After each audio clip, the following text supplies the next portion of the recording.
Hey there, this is the first devlog for Piggo.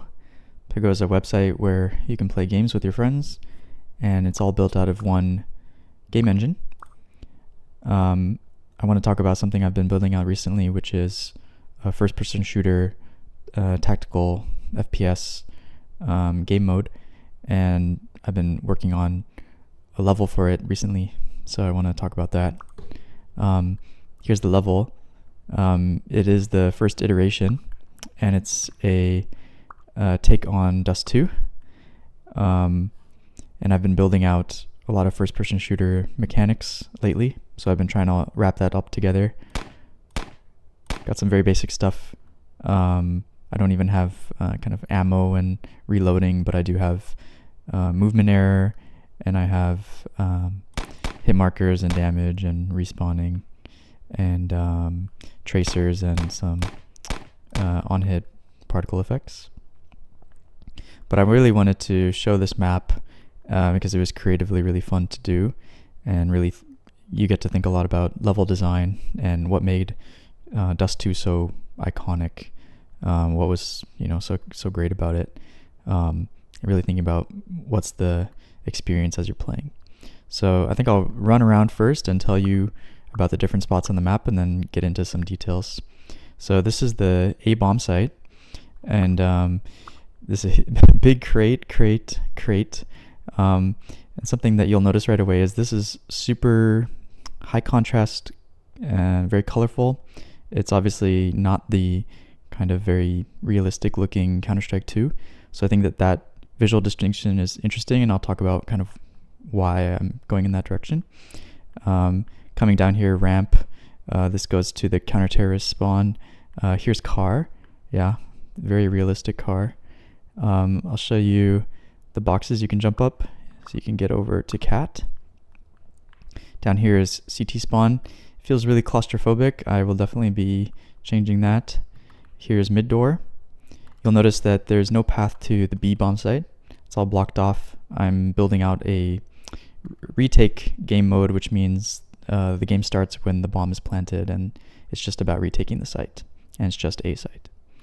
So this is mid, and these are the boxes going up to cat. This is cat. I tried to preserve sight lines, but this is probably the worst sight line that I still have, which is visible from mid all the way to this box and people on site here. So that's the worst, I think, sight line that I have. I have the catwalk to mid, going over to, this is now long door. Go through long door. Got the biggest box ever. And this is my take on pit. Call it the Piggo pit. And I'm sure this will change over time. But there's no vertical drop off here. It doesn't get lower right now. I thought maybe it'd be interesting if it was above ground, but you're still forced to jump over this if you want to come into pit. The only exit otherwise is like through this little gap. So if I'm coming from spawn, I have to jump into here, and now I get to take some peeks. So it preserves some of the gameplay elements of I can choose when I'm peeking, and I can kind of choose where I'm peeking. That's preserved from Counter-Strike, but it's different because it's above ground. So I thought that was kind of an interesting one to think about. So that about does it for showing you this. I'm going to start to get into the code and tell you how things work, and some of the constraints and how I went about making this level. Okay, so here's the code base for Piggo. I've been building it on GitHub in the open from the very beginning. It's all TypeScript. There is support actually for 2D and 3D. So you can actually go from a 3D game to playing a 2D game. I won't talk about this game, but I can switch renders between games kind of while the game is running, and you can switch back and forth. It includes a game library. It includes the core of the game engine itself, and it includes a game server. And so I want to just be able to explain to you sort of the technical context for the constraints for the map design.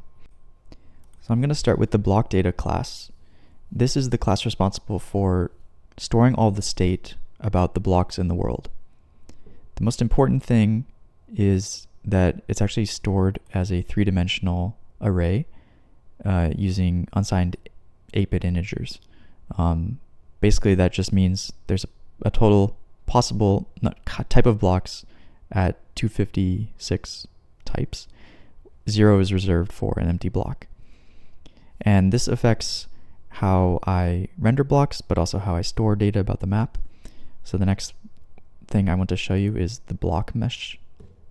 This is what's responsible for actually rendering the blocks. And because underneath I'm using Three.js to render in 3D, this is the definition for how do you render that. So it's a mesh physical material, and I'm using an instance mesh. And I actually build up an instance mesh for different types of blocks, but actually for the level that you saw, it's all actually marble. And I'm doing that for the reason of when I'm using this one, if I come down here, I actually set the color per instance, and I store that separately.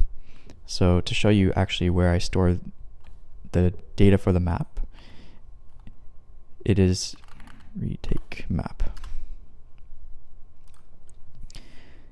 I store a lot of data in here. So it's for every block that's colored, store its color, and then I scroll all the way down. And here's a base 64 encoded.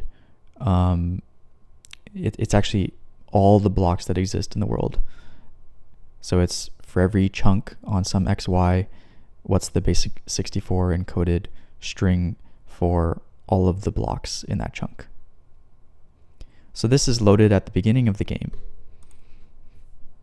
So in the strike, which is Piggo Strike, at the very beginning, we load the map, and then we assign the coloring. This will make sure that we load all the blocks where they should be, and that they will be colored properly. So you might be wondering, why am I using instance colors and just one texture in this map? And the honest answer is that it just saves some time. I don't have to dig up more textures and really think hard about what textures look good and match some visual style that I like. This lets me go faster. It means that it's simpler, but it does mean that I get to kind of not worry about that, and I still get to keep a lot of visual variety. And there's one point that I think is pretty interesting, and I didn't think of it beforehand, but this lets me do really high contrast visuals on a level. And the upside of that is kind of two things. One is gameplay. When I'm peeking this, every box is so high contrast. It really stands out. I know exactly where I'm aiming and where someone is. If they're here, I know exactly where they are. In Counter-Strike, even sometimes in Valorant, it's harder to know kind of where the boxes are visually, especially in kind of a quick situation. The other interesting effect on gameplay that I haven't seen yet in the real world, as in I haven't play tested this, but I think that callouts could potentially be much more clear. You know exactly what to call this. You say he's orange. You say he's standing at green. He's at blue. You don't really know what to call this in Counter-Strike. Is it the big box? Is it the front box? Is it new box? So these callouts potentially could be more clear, maybe even more approachable for a new player who's never played Counter-Strike or Valorant. So to wrap up, I just want to talk about the future of this and what's my vision for this and what's going to be getting built out soon. So I want to really build on the FPS mechanics, because right now I just kind of have the very basics ready. So that means actual ammo and reloading. It means fixing these huge head models on my guys here. Something a lot more balanced, I think, would be better. It means more guns. It means trying to really create a faithful take on the sniper, the op, but also the AK and the M4. Those guns are just classic and making them feel right is like what I would be optimizing for. Really make it feel really responsive and really high skill expression. I also want to make this map better. There's a lot that needs to be fixed here, but that will also take a lot of play testing, seeing what works, what's frustrating, what's confusing, and just building that out. Also, game modes, sort of, within a tactical FPS experience, what are the game modes that you can play? So right now I'm building out a retake game mode, but eventually I would like to fully implement this map and make a full-fledged tactical FPS, round-based shooter, 5v5. That would be great. That would be awesome. Having a really high quality experience like that on something that you can play on the browser, I think is just such a cool, goal, and it's gonna be sick when it's ready. Beyond that, it's also, how do I tie that in with the broader game that is Piggo? How do I present these different ways for you to play? How do I make it super accessible, super clear? How do I get better at, designing and visual cues and all those things? So yeah, thanks for watching. There's a lot more for me to talk about in the future, but I hope this was a fun first intro to Piggo. Thank you.